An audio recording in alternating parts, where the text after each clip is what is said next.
Felsődabasi temetőről beszélgetünk. Kosztolányi Gyula tanár úr a legavatottabb szakértője most a temetőnek és a múltjának. Erről én nem vagyok meggyőződve, de veled együtt, meg még néhányan utána néztünk a temető múltjának, meg hát itt éltük a ifjúságunkat, és hát az idősek elmondásából is ragadt ránk. Valamikor itt volt a temetőnek a bejárata. Itt volt a temetőnek a bejárata, itt volt a kapu, és rajta föltámadunk fölirat. Itt látszik a 60-as évek utolsó temetősi meneteinek az egyike. Hát valahogy így nézett ki a dolog, és többnyire eddig halottas kocsival hozták a elhunytat, és amíg tudott, bejött a halottas kocsi, aztán áttették Szentmihálylovára. Igen.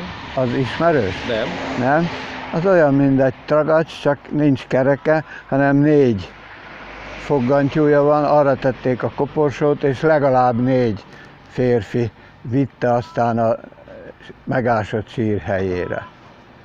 Na most még azért annyit Felsődabasról, hogy itt dérebben voltak házak, ez a 2 a Balogh Sándoréké és a Zsolnaiéké, az régi gyerekkorom idejéből, tehát a 40-es években is már megvoltak ezek a házak, de korábban ez üres terület volt, ez volt a felsődabasi felsőlegelő. Felsőlegelő, és te is tudod jól, hogy innen a temetőtől arra volt a vásártér.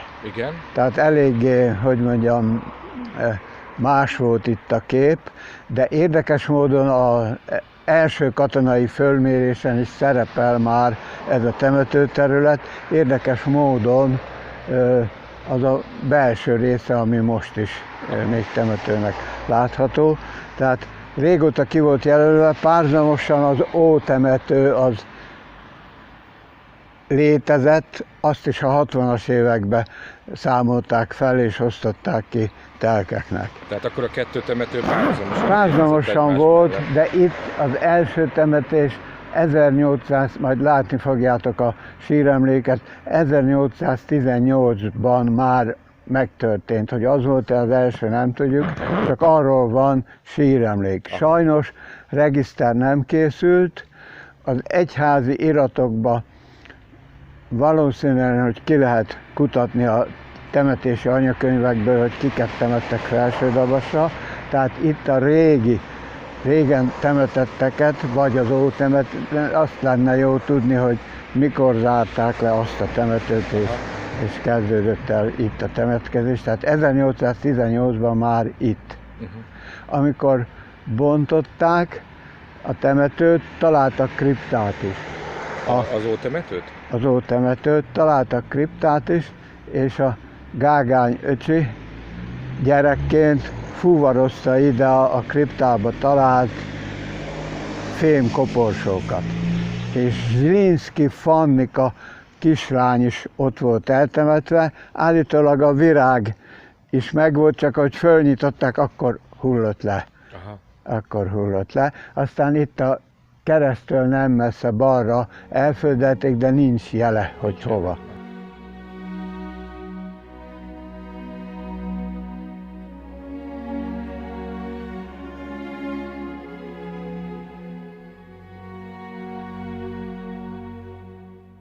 Ennek a temetőnek 2 fókuszpontja van, úgymond.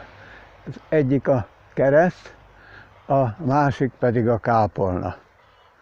Aztán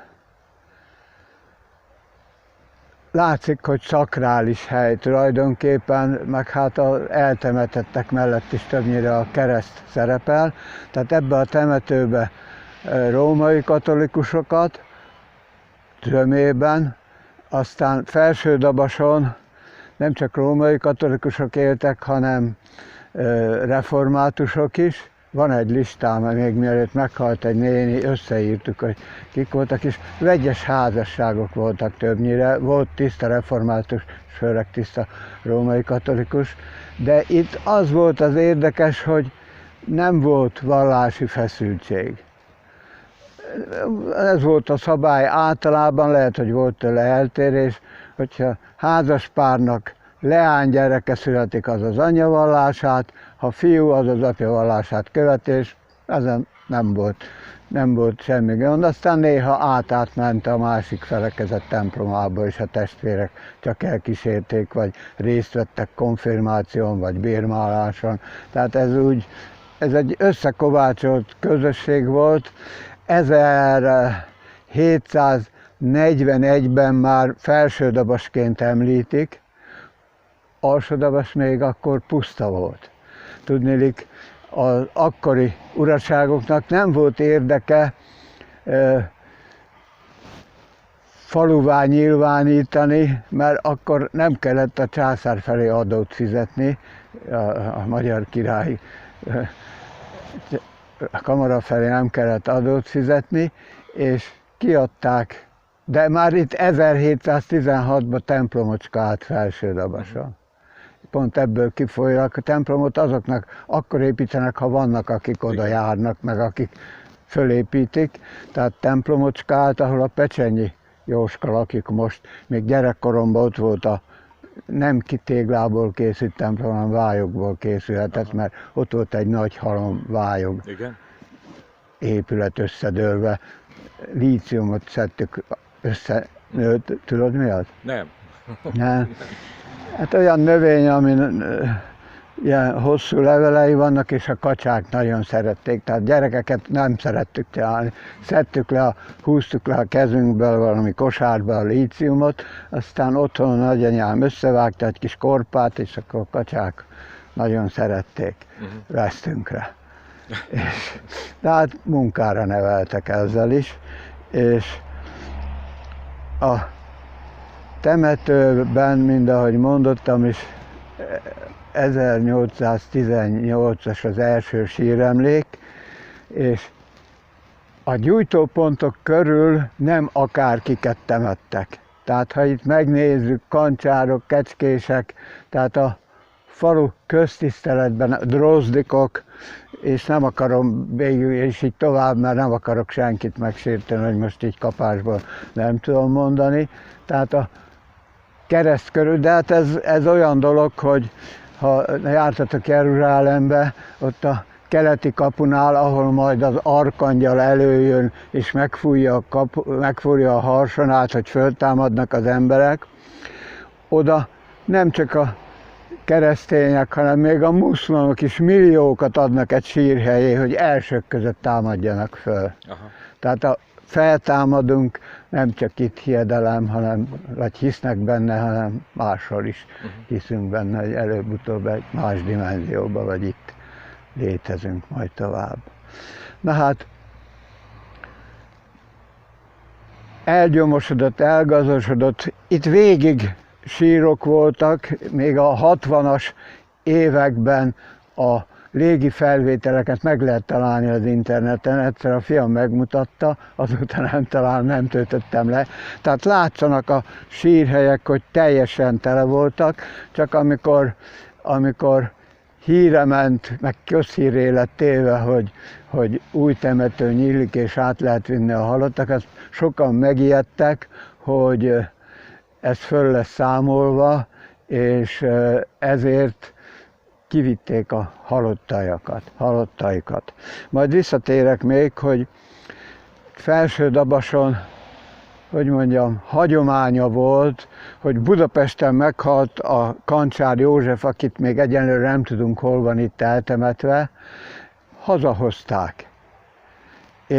És itt temették el. Hősi halált halt 1917-ben a Múzeum körúti katonai kórházba halt meg, és hazahozták. Aztán a második világháborúban elesettek közül kettőről is tudok, az egyik a Kosztolányi Sándor, ő neki fönt van a neve a emlékművön, ami Alsódabason, a Dabas központjában található a református temető mellett, a nagy volt. Ő Budapesten a Széna téren esett el, egy gimnáziumban voltak bent a harcok alatt, és nyitotta volna ki az ablakot, hogy szellőzzön, akkor egy repesz belement a fejébe, és ott rögtön meghalt. El is hantolták ott, de a család elment érte, hazahozta, és itt eltemették. Aztán ők úgy gondolták, hogy ha itt felszámolásra kerül, ezért exhumálták, és exhumálásnál a szilánk még jól látszott a fejbe, ami a koponyába ment, és a haja is teljesen épp volt, és kivitték a Szabadságúti temetőbe. De ha már itt tartunk, akkor itt van eltemetve Borbély Ferenc a kápolna mellett. Ő is Budapesten a Visegrádi utcában esett el, és ott is eltemették, de az öccse Borbély Sándor fölment érte, és lovas kocsival hazahozta. Aztán tudok példát, nem valószínű, hogy itt van eltemetve, hanem a Szabadságútiba, hogy a földiék rokon, a földiné mesélte ezt nekem tavaly itt az egyik sír emléknél, hogy Dunántúlról hozták haza a szülők, hozatták haza a szülők az elesett gyermeküket. Tehát, hogy mondjam, nagyobb kultusza volt talán, mint most, hogy bele egy hanvederbe ezt lerakom. Kész. Láttad, hogy egy pár helyen Ambrus Imrével átfestettük feketére. Ez nem reális felújítás, mert annak idején ugye több a vöröskő az értékesebb síremlékek között, bár van márvány is, azt nem fogom megmondani, hogy hol van, mert akkor is egy vagyont ért, most is. És nem festették, hanem vésték, és az fehér lesz a vésetnél, a vöröskő. És akkor így nagyon szépen mutatott.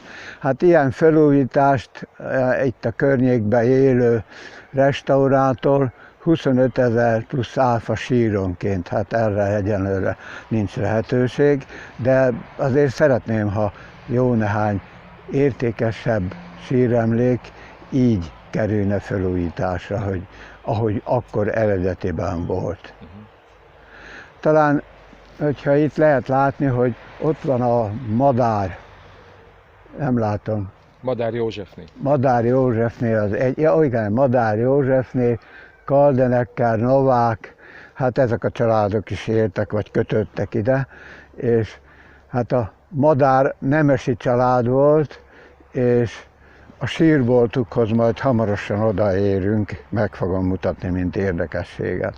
Nem azonos azzal a Madár Pali bácsi által fölvett, tehát Madár Pali bácsi által képviselt családdal, ő Drozdik Pál volt, és jó lenne tudni, hogy milyen okból kifolyólag Madárra, úgymond magyarosított katonakorába.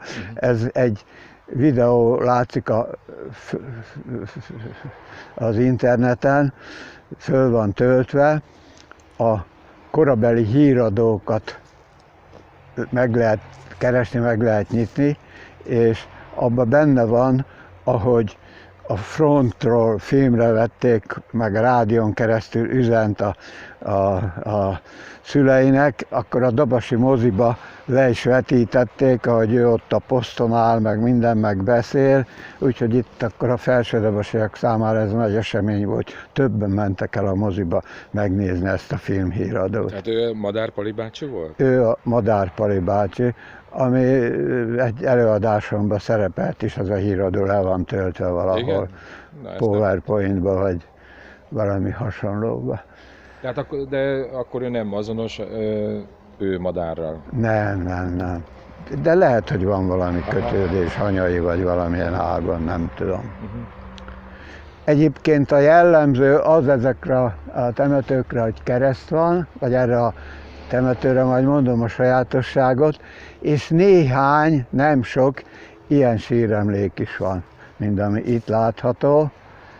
Itt kint a Komjáti családnak van síremléke, őt nem tudom. Pelikán Pál. Pelikán család. No, a Pelikán család is egy ősi család ezen a vidéken. Az 1715-ös sári adózók névsorában is szerepel már a Pelikán család. kecskés is. Igen. Akkor induljunk el. A 60-as évek vége felé, már az utolsó temetéseknél, akkor csak egy gránitból csiszolt keresztet tettek, és maradt a műköves megoldás. Hát akkor nem voltak gazdag idők a 60-as években itt a felsődobosiakat illetően. Na most, akik elvitték a halottaikat, itt hagyták a síremlékeket, mert nehéz lett volna mozgatni.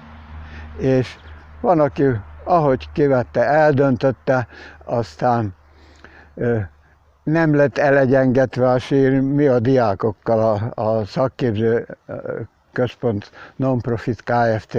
Diákjaival, Kossuth Zsuzsás diákjaival egyengettük úgy el, hogy ezt az utat, amit most végigjárunk, végig lehet rajta menni.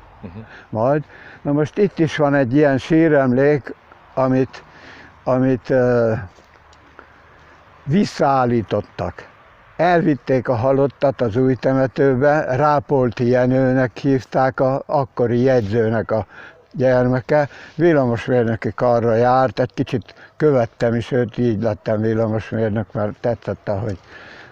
És agyhártyagyulladást kapott, és elvitte. De... Tehát ő már nincs itt, de... Ő már nincs itt, a síremléke itt van, de valószínű, hogy levették az emléktáblát. Igen.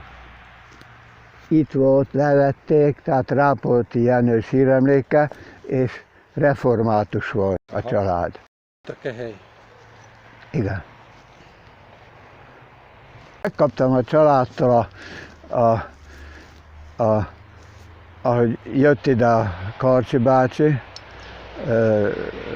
egy Kolozsvár melletti faluba volt ő jegyző, csak aztán a román hadsereg előtt vonult szekérrel jött el egészen a család ide Felsődobosig, és erről naplót írt.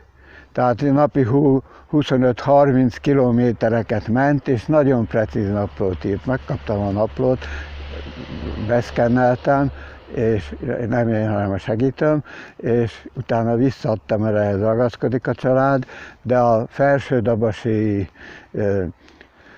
képviselő testület jegyzőkönyvei azok megvannak. Aha. Nagyon sok érdemes olvasgatni.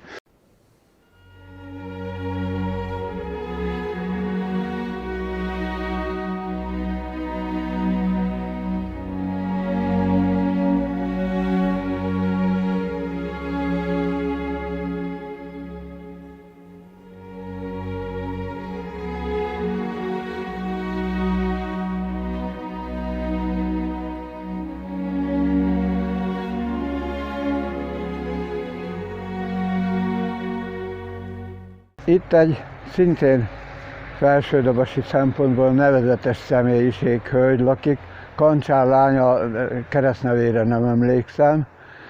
Ő az, aki a Szőlőhegyi kápolnát építette. Nem volt a gazdag kancsárokhoz tartozó állítólag, Balog Istvánné idenéni elmondása szerint, de a kétkezi munkájával, a földterületet azt adták a kápolnához, kétkezi munkájával hozta létre, illetve hát annak a gyümölcséből hozta létre a kápolnát. És ma mindannyian örülünk neki, hogy ott van Szőlőhegyen ez a kápolna. Ő egyedül. Egyedül igen, tisztességes, becsületes felsődobosi parasztlány volt, és a temetőnek az egyik ékessége volt ennek a temetőnek. Minden vidéki temetőnek vannak sajátosságai. Aztán vannak ezekben egyezőségek, hát itt egy ilyen sajátosság volt, hogy bukszust ütettek több sírra, még nem jött ez az ázsiai moly, és elpusztította. Már volt, aki azt mondta, hogy kivágja.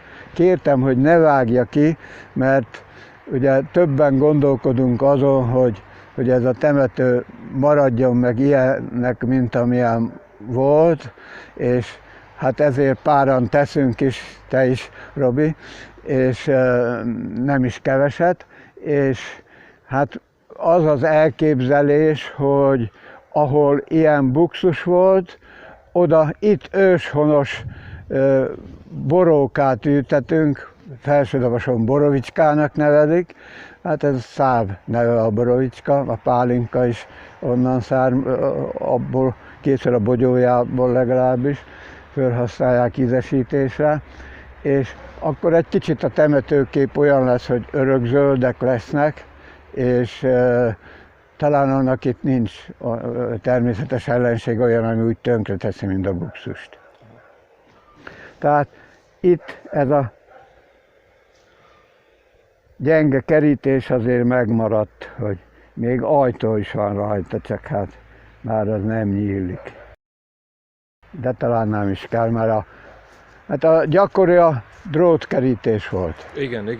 Gyakori a drótkerítés, egy-két fémkerítés volt, na most itt úgymond a paraszti réteg temetkezett, és viszont jó, ha tudja mindenki, akit ez érdekel, hogy 1854-től 1860-ig Felsődabas az Ócsai járás székhelye volt.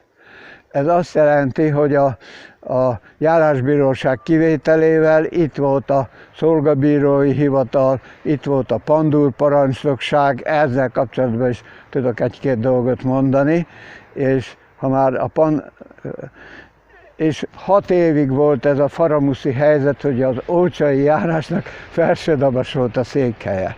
De nem véletlenül van itt a nemesi temető, mert azok a hivatalnokok, meg hát felsődabasi illetőségűek is voltak, mivel hogy ez régi katolikus temető, tehát az ótemetőben az Zrinszkiek is temetkeztek, akkor ide pedig a Alsódabason még megvan a kúriájuk, majd fogom mondani a sírnál, ha ott leszünk, hogy alsódabasi illetőségi az illető, de itt temették el, a nemesi részben temették el. Na most említettem már, hogy itt volt a felső legelő, és ott volt a legmagasabb pontja Felsődabasnak, azt, ha emlékszel rá, Akasztódombnak is nevezték. Igen. Akasztódombnak. Hiedelem az, hogy Bogár Imrét itt akasztották föl, nem. Van, aki azt mondja, hogy Kaparáson, de a leírások inkább azt mondják, hogy itt az Akasztódombon a Bartusz Mihályt az ő bandájába tartozott. A Bartusz Mihály, elfogták, ugye a rádai ténykedett, és hát itt volt a pandúrparancsnokság, itt akasztották föl, és a társát az nem hagyta magát, szintén a Bogár Imre bandájába tartozott, és az gyóni illetőségű volt, Baski György, nem hagyta magát, mikor már látta, hogy szorul a hurok, agyonlőtem, öngyilkos lett, fejbe lőtte magát. És hát a 2 hullával mit kezdenek, nincs róla leírás, de elképzelhető, hogy itt a temetőárokban vannak eltemetve, nem valószínű, hogy a úgymond tisztességes halottak közébe tették, mint érdekessége. Ez mikor volt ez az esemény? Mikor lehetett? Utól lehet nézni a neten, én most fejből nem akarok különni. Tehát a Rádai az 1880-as években kapta meg a parancsnokságot, hogy számolja föl meg a feladatot, és vállalta, tehát ő számolta fel a betyárvilágot. Ugye nálunk él egy ilyen hamis illúzió, hogy a betyár az a szegény embert segítette, biztos volt rá példa, de azért ezek az utolsó betyárok, amikor már éhezett, kiment a parasztbácsi dolgozni, megölték a kajájáért. Aha.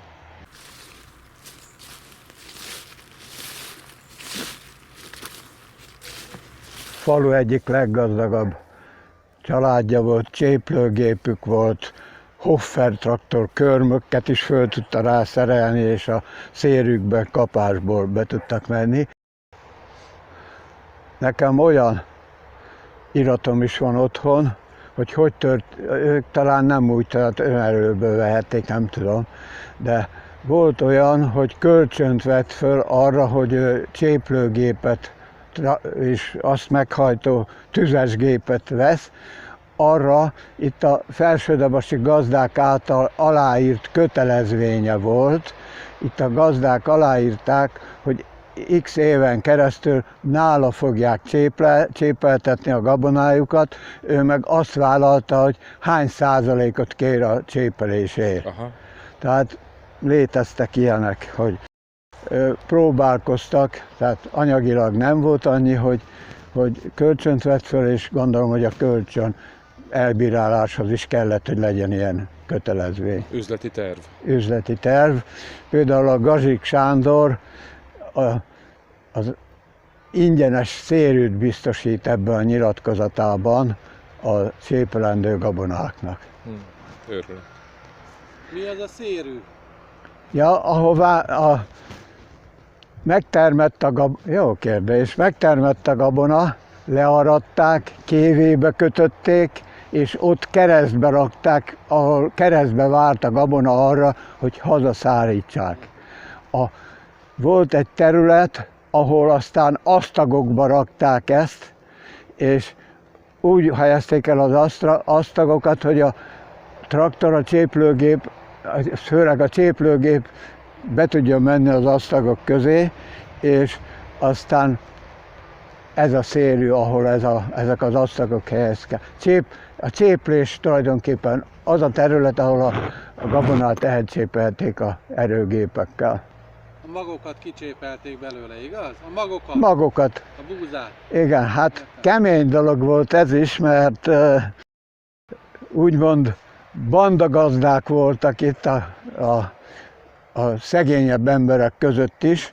Például a Balogh Miklós bácsi 19-es katona volt ő is, és tudom a történetét, és a dokumentumok is vannak róla, a családtól megkaptam, és ő bandagazda is volt, és akkor hozzá hasonló embereket összegyűjtött, és ők voltak a cséplőgép kiszolgálói.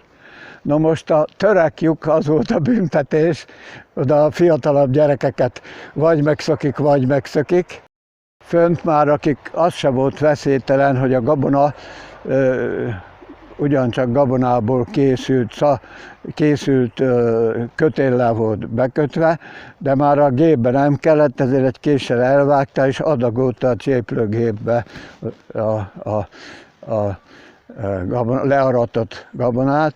Na most a búza az inkább a rozs magasra nőtt, és hagytak úgy, hogy levágták a kalászát bele a gépbe, és akkor abból kötötték a szárából a szakajtót, sőt még régebben tetőt is fedtek vele áthelyett. Ez volt a zsuptető. A házunk tetején zsupfedél van, hogyha tél van. Na, itt is lehet látni, hogy elvitték a halottjukat az új temetőbe, és itt maradtak a ledöntött síremlékek. Ugye gondolkodunk azon a Gödöllői Egyetem Budapesten a Mélyenső úton a tájépítési tanszéke, és hát Dabasváros vezetése, meg néhány segítőnk, abban gondolkodunk, hogy úgy előkészíteni ennek a temetőnek a dokumentációját, hogy a legközelebbi kiírt pályázaton lehessen indulni, és szeretnénk megőrizni olyannak, mint amilyen most a sírok elosztását illetően, és hát a temetőnek a jellegzetessége az egyik értéke, hogy itt, mint ahogy mondottam, 2 gyújtópontja van, itt majd mindjárt odaérünk a nemesi rész, lehet, hogy nem nemesek is voltak, de akiket oda temettek, ezt nem tudom, én nevezem nemesi résznek, mert ők többnyire kőből készült síremlékeket használtak, és azok megmaradtak. Aztán a kápolna közelében tőle nem messze van a gyermektemető. Na most a 2 temető, vagyis egy temető, de 2 tulajdonban, 1/3 az önkormányzat tulajdonában van, 2/3 a római katolikus egyház tulajdonában, és ahol itt parkírozunk, ez szintén önkormányzati tulajdon. És a önkormányzati részt előbb lezárták. És így fordulhatott elő, hogy a nagyapám az ugyan ott van eltemetve az önkormányzati részbe, de azt lezárták, a nagyanyám mikor meghalt 58-ban már nem temethettük oda, hanem itt van tőle nem messze az egyházi részbe eltemetve. Tehát akkor a temető már akkor is két részre oszlott tulajdonlás szempontjából, amikor igen, még működött. nem tudom, hogy mikor, de 58-ban már két részből lehetett, és ez itt végig, ahol házak vannak, ez a helyi, hogy mondjam, önkormányzaté volt annak idején, és így a tanács is örökölte. Ha megnézzük a katonai fölméréseket, azon is látszik, hogy ez elkülönülő.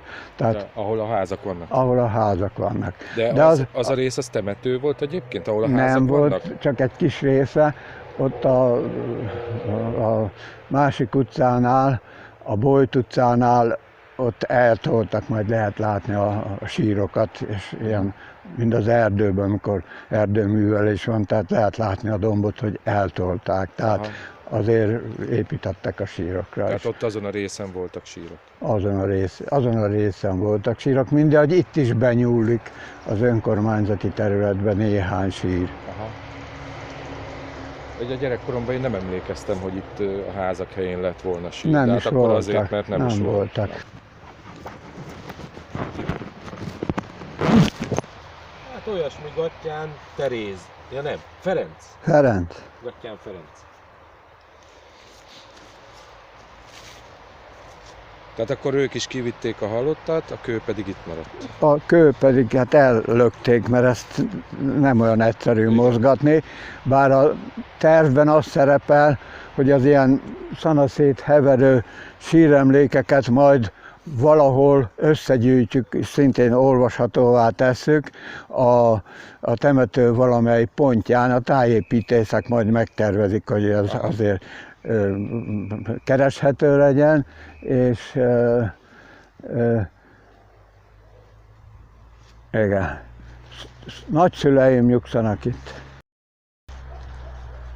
Szikora József és Gattyán Verona, és innen lehet tudni, hogy ez a Gattyán család az rokonom, és mivel hogy családfakutató is vagyok, ezért a Gattyán származásról meséltem Munkácson, az ottani magyar iskolába, és mondják, hogy hát nekik van Gattyán nevű diákuk. Van Gattyán nevű diákuk, ugye ott nem csak magyar alkúak voltak, hanem ukrán, orosz gyerekek is, akiknek félig a szülő magyar volt, vagy apja, vagy anyja, és hogy mondjam, beíratták az iskolába. De mivel, hogy látják, hogy a magyarországi élet az, hogy mondjam, egy kicsit magasabb életszínvonalú, mint az ukrán, már ukrán szülők is íratnak be a magyar iskolába gyerekeket, hiszen megtanulnak magyarul. Gattyán, Tordján, Hacsaturján, ezek örmény származásúak, és és örmény gyerek, egy Gattyán nevezetű tanult náluk. Innen vagyok nagyjából biztos benne, hogy a Gattyán az örmény származású. Mert az Örményországból költöztek Munkácsra a szülők, és Gattyán nevet viselik. Aha. Na hát ez új információ nekem is, mert a nagymamám az Gattyán. Tehát akkor csörgedezik De hát ugye a családban, a Kecskés családban is van Gattyán, tehát itt a felsődavasiak között Persze. Pali bácsi, Kecskés Pali bácsinak a felesége volt Gattyán Karolin. Igen. Lehet, hogy ő akkor ehhez a családhoz. 1700-as években jöttek a Gattyánok, és az nagyapám, az Katona Gattyán Pál volt, itt laktak a sarkon, Katona Gattyán Pál volt. Ő végig szolgálta az osztrák magyar a monarchia hadseregébe, és megvan a obsitos levele nálam, én őrzöm. Na, menjünk akkor a nemesi részbe, jó?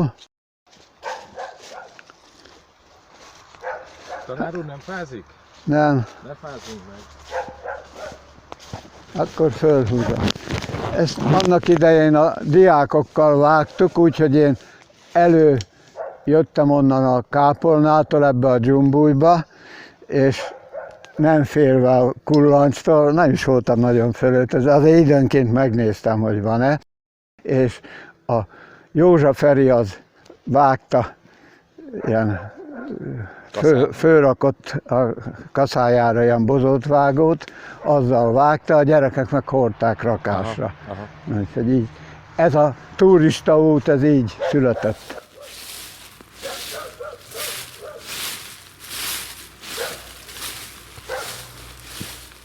És itt van a madárlék sírboltja. Tehát annak a madár családnak, aki a kereszthez is hozzájárult. Föl kellett emelnünk ezt a sírboltot, síremléke, és jól olvasható. Madár Ferenc, Ferenc, igen, CZ. 1884. Tehát a 80-as években.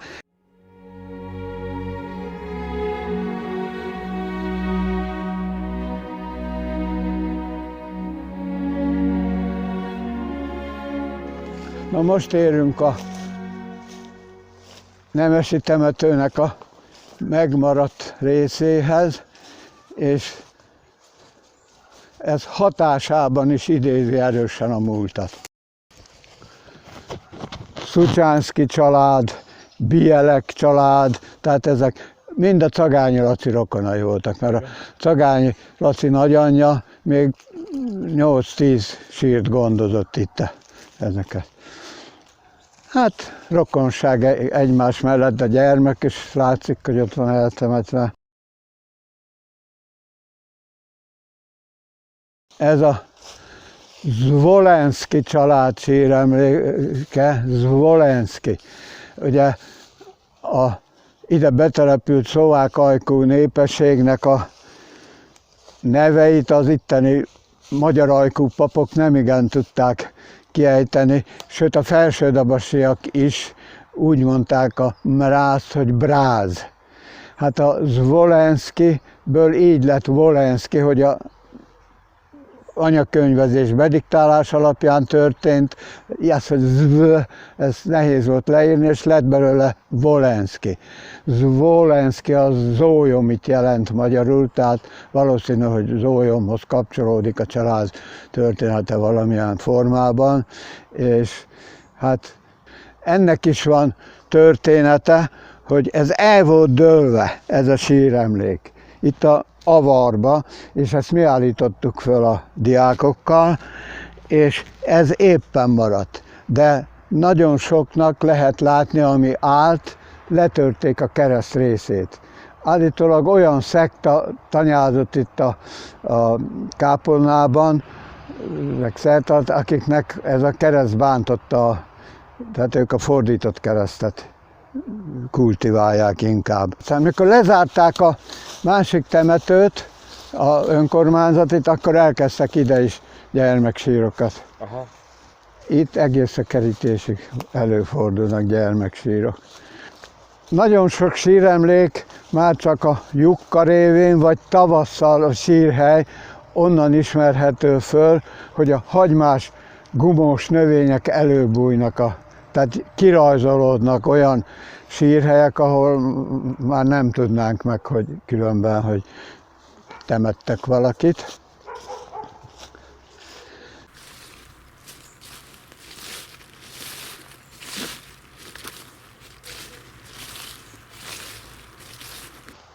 Ez vöröskőből készült, és én azt hittem eleinte, hogy valaki légpuskával célba lőttek. De ennek ez a jellegzetessége, hogy ilyen foltokban kezd pusztulni. Igen? Még kellett volna egy pár millió évet várni, hogy márvány legyen belőle. Hát itt is lehet látni a múltunkat, a régmúltunkat. Ott például a Dr. Mille családja és kislánya nyugszik. Itt van egy csodás terület, mindjárt ide érünk. Nagyjából kör alakú terület, nem nől fa, Igen? csak cserje, nézd meg. Nézd meg. és ha itt elkezd nőni a ecetfa, csak sorvad. Igen? Tehát itt vágtunk, itt sose volt, legalábbis mióta eszem tudom, nem volt fa. Vajon mitől lehet? Mi? Vajon mitől lehet? Rábízom a kutatókra, hogy talán nekem van elképzelésem rá, és tehát itt egy kör alakú terület nagyjából, nem nő fa. Cserje az megél, de az se olyan szép, mint a kör alakú területen kívül. Igen, érdekes.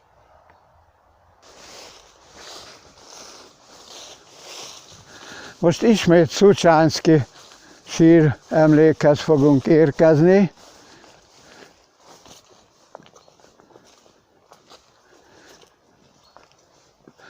Itt található a Jeszenszkijek kriptája. Birtokuk volt Dabason, Szöllőhegyen. Na, tehát ez a Jeszenszkijek kriptája, a Jeszenszky is nemesi család. Ha jól tudom, lengyel származás is fölmerülhet benne, bár ezt vitatják többen. És gyönyörű kovácsolt kerítése volt, ezt mondom, hogy gyönyörű, mert a Juhász Sanyi fényképezte a kápolnát megrendelésre, és a fényképen szerepel ez a kovácsolt kerítés. Most csak annyi, hogyha itt figyeled, valahol meg lehet találni, hogy kivágták a tartóját. Tehát a fém. Tehát látszik, hogy kovácsolt vas tartó, bár ez egy szelvény.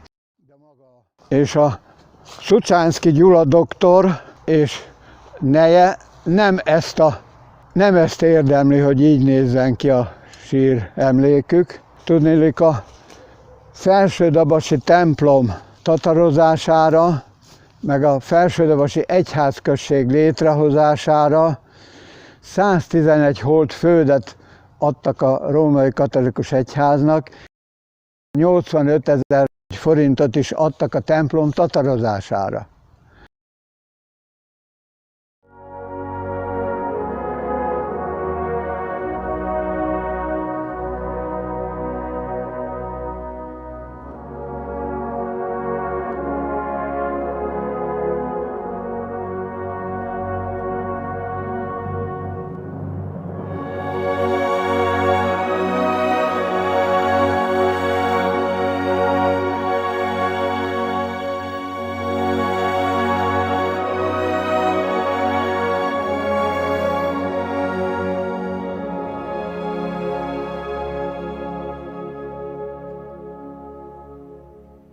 Volt néhány obeliszkszerű síremlék is, főleg most itt a Lakrovics kápolna környékén.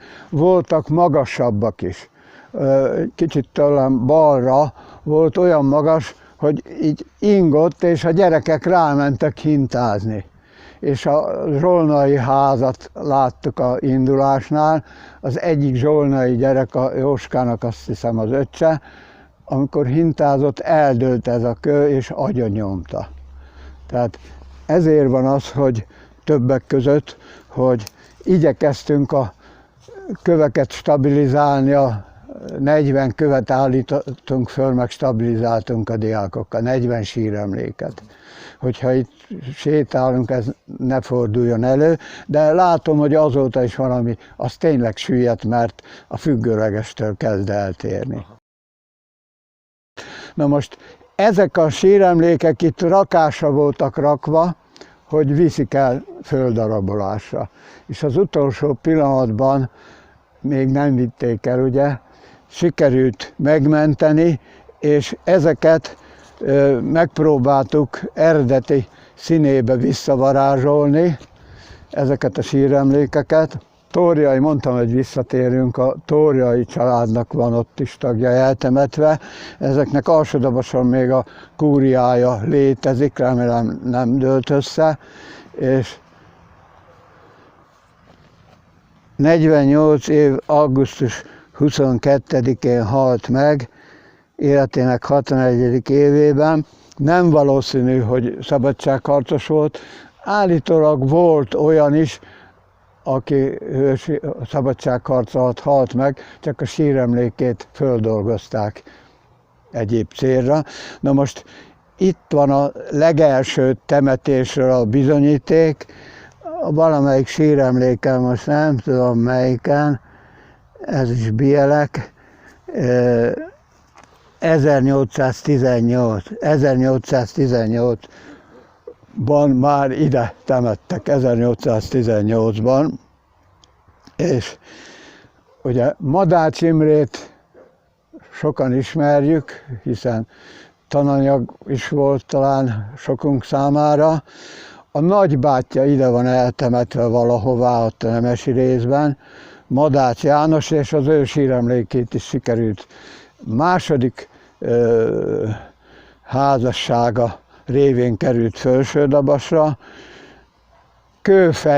Kőfejő Karolin, ahogy láttam a korabeli írások alapján, elképzelhető, hogy az édesapja ilyen Budapestnek főjegyzője lehetett, mert rendeleteket szignált, tehát minden esetben a vezetőállásban szerepelt. Ő volt a családban a rebelis, a császárhű, az Imre apja volt, és hát így, hogy mondjam, de azért itt voltak, Sáriba keresztelték a Madács János fiát, valószínű, hogy a Madács Imrét is elhozták, mert akkor lehet ez pár éves. És akkor még a Mráz családról szeretnék szólni. A családmeseit hallottam az egyik Mráz családban, hogy két helyről jöttek ide a Mrázok.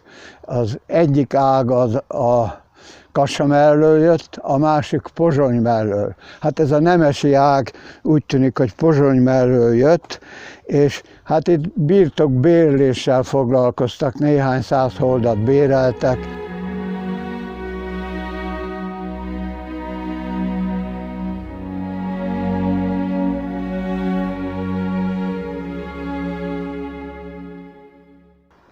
Siposné Dobozi Lina színművésznő, már a szülei is színészek, tehát színész diasztinának a lánya volt, és hát nyugdíjasként ide kerültek a mostani Bercsényi, akkor Úri utca volt az az utca.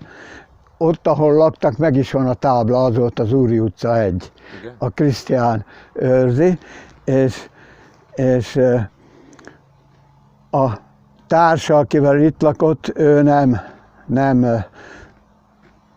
nem ide temették, mert nincs ide vésve, csak úgy tervezték, hogy együtt fognak nyugodni, de ő úgy látszik más utakra tért el, és például a férje Szabadkán volt színigazgató. Ő is Dabosi értéktárban szerepel részletesen, Valentyik Feri kikutatta, és Népszínházban is játszott, de volt neki egy eszkiejtése, ami miatt nem lehetett belőle világsztár vagy nagy magyarországi sztár, de így is híres volt, és sok-sok darabban játszott. Felsődabason érdekes módon a színjátszás régre nyúlik vissza, hiszen nem véletlen telepedtek le ezek Felsődabason. Itt telepedett le a bugyi származású Földvári, nem emlékszem a keresztnevére is, ott lakott albérletben, ahol most a parkírozó van, a Gugyarás parkírozó, az volt a dédnagyapám háza, Kosztolányi-ház, és ott volt albérletben ez a Földvár is, tehát színészek voltak itt, de hogyha megnézzük a kocsmákat, a úgynevezett Szaller Muki kocsmában, még talán most is az ital mutatta, már nem emlékszem, a színpad ott volt. Tehát a kocsma mellett volt egy terem, ahol a kultúra volt képviselve, de ugyanígy ott veletek szemben a Vörös kocsmába, a sarkon a Rádi kocsmába, tehát volt hely a színjátszásra.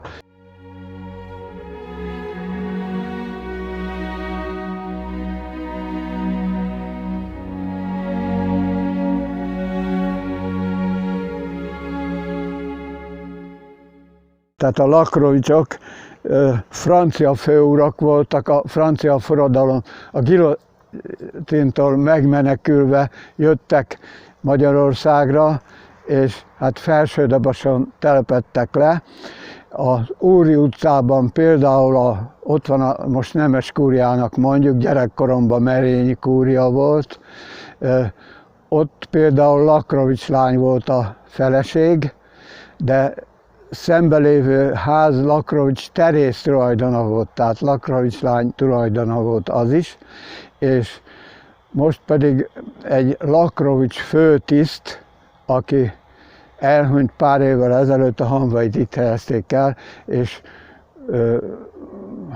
most október utolsó szerdáján a feleségének a hamvait is itt a pincébe, vagy kriptába, altemplomba, vagy alkápolnába helyezték el katonai tiszteletadás mellett. És akkor elértünk a temetőnek egy jellegzetességéhez. Ennek a temetőnek a jellegzetessége az, hogy a szív megjelenik a fejfákon valamilyen formában. Tehát ez egy ilyen felsődabasi specialitás, a szív alakú síremlék. Ez például Gattyán Lajosnak a fejfája, és ha látjuk a vízszintes részt összeerősítő csavar feje, az lett szív alakba kiképezve. Tehát, hogyha megnézed, hátul a négyszögletes kovácsolt anya van. Nézd meg! Igen. Ez hadisír. Aha. Itt nyugszik Borbély Ferenc, aki a Visegrádi úton esett el Budapesten, és itt lett eltemetve. A katonakönyvének a másolatát mutatom. Tehát itt eltemették, és ez a igazolásról Ébert Zoltán írta alá. Az szerepel benne, hogy elvérzett, tehát hősi halált halt a Visegrádi út. Amúgy a Róbert Károly úti kaszárnyában volt szakács. De úgy látszik, a harci eseményeknél már a szakácsok is fegyveresen szolgáltak. Na hát akkor mehetünk tovább. A gyermektemető az itt van.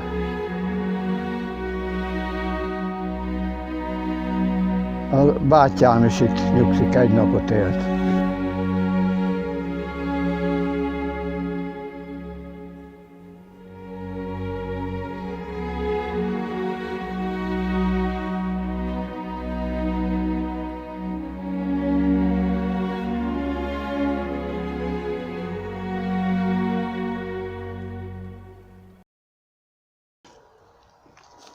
Na itt Ozekovics József volt. Ők szerbek vagy horvátok voltak. A testvérének, bátyjának Pesten volt étterme, szállodája. A Misek is régen gyakori volt, Misek név is. A dédnagyapám nyugszik ott, meg a nagyapám, meg a testvér húga nyugszik abban a sírboltban. Azt már a Varga Laci faragta nekem azt a síremléket, mert tönkrement. Itt pedig a Kosztolányi Pál síremléke van, aki akkor volt bíró, amikor a nagyapám dolgozott Budapesten, a Kisföld alattinak az első vezetője volt, tehát vezetőállásban dolgozott. Tehát akkor is kétlakiak voltak az emberek, a vasút, a kecskések birodalmának is lehet tekinteni. A vasút az munkalehetőséget adott, az 1800-as évek utolsó harmadában épült ez a Lajos-Mizse Budapest vasútvonal. Ja, és akkor ez a Kosztolányi Pál volt a bíró, és adott javaslatot, hogy becsületes, tisztességes ember az István, és így módon tudott elhelyezkedni ilyen jó helyeken, illetve hát feltétel volt, hogy ilyen legyen. Ő 1911-ben szerencsétlenségben meghalt. Egy özvegyasszonynak elment ónos időben fáj, mert nem volt tüzelője Pusztavacsi erdőben, és jött hazafele az a megrakódott fa, hiába volt megködve a fa, jég rajta volt, elkezdett csúszni a kocsi is, és ő gondolta, hogy a vállával megtartja, hát nem jött össze. Nem jött össze. Hát itt is lehet látni, hogy volt síremlék, sőt, még ott is van másik, de az szerintem útválasszal. Na, amiben én gondolkodom, az lenne, hogy itt volt egy olyan út, amin be tudott jönni a halottas kocsi. Tehát itt aránylag széles, meg lehet a régi sírhantok között, tehát ezt kivágja. A szétlökött síremlékekkel azt tettük, hogy ragasztottuk. Hát nem olyan híres, hol volt ez? Ja, ez csak a kereszt volt letörve, de megtaláltuk itt mellette, és fölragasztottuk. Nem epoxival, úgyhogy ezzel, amivel a kinti járólapokat ragasszák. Ott is még egy ilyen obelisk-szerű. Ezekből nem sok maradt, ugye, mert ami gránitból volt, egy olyat eltulajdonítani, az komoly jövedelmet jelentett az eltulajdonítóknak. Tehát ezek is, hogy úgymond jómódú, elképzelhető, hogy nemesi családok sírjai.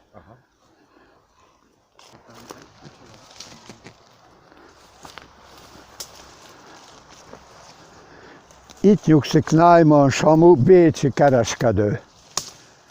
Bécsi kereskedő, tehát a színésznők az ő házában laktak az Úri utca 1-ben.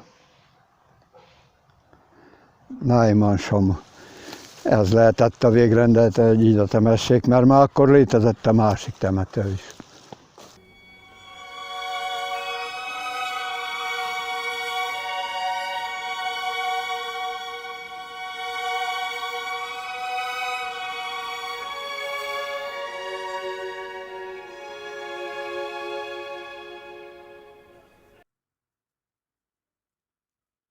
Nagyanyám nyugszik itt,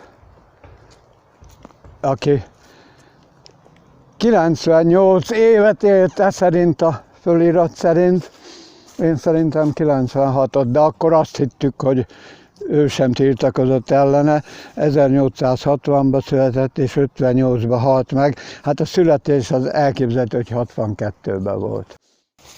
Itt egy Pelikán házaspár, Pelikán József, mint hadifogoly szerepel a jegyzékben. Olaszországban volt hadifogoly, vagy mint sebesült is, és kint raktak buckába. Igen? Igen. A család gondozza rendesen. Balogh Istvánné, Ida néni elmondása szerint itt egy német katona van eltemetve.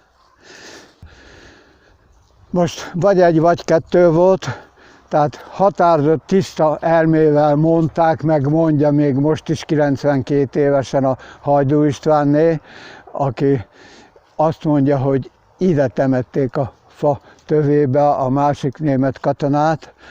Aztán dilemáztam rajta, és még itt volt a kis Ferencné, összetalálkoztam a Ferinek, Árpinak az édesanyjával. Azt mondja, itt volt a temetésén, tehát rokonai laktak itt, és onnan indult hazafelé, akkor volt a temetése ennek a német katonának, és részt vett rajta. Most egyiknek megvan a neve, beosztása, és ugye a németek, azok összegyűjtötték, Budakeszi van a német katonák hősi temetője, hősi halt német katonák temetője, de ezt nem vitték, a család kérte, mert innen a Szoboszló Margit néni ápolta. Aha. De még most is tesznek virágot itt ennek a német katonának a sírjára, akik még emlékeznek, hogy ott van. Az egyik, az a kapitányéknál halt meg, tehát azok ápolták, már nem vitték magukkal, és el is temették itt Felsődabason. Most, hogy erről van szó, vagy arról, egy van, hogy egyiket rosszul tudják, nem tudom, de én azt valószínűsítem, hogy kettő van itt eltemetve.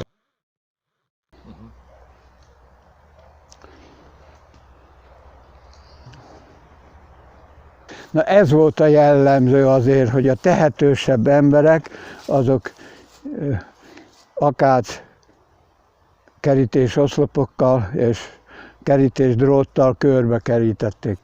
Tehát ez volt az egyik jellemző, ahol megvan, azt szerintem meg is fogjuk csinálni.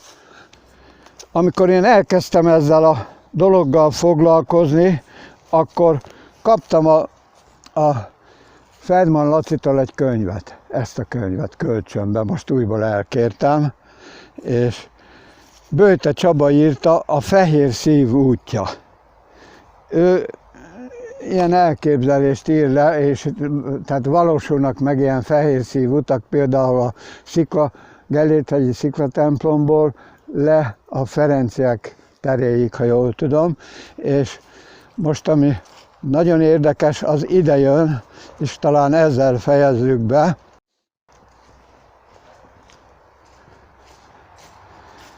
Ilyenek is vannak itt. Tehát akkor most itt veletek bejárattam a Fehér Szív útját.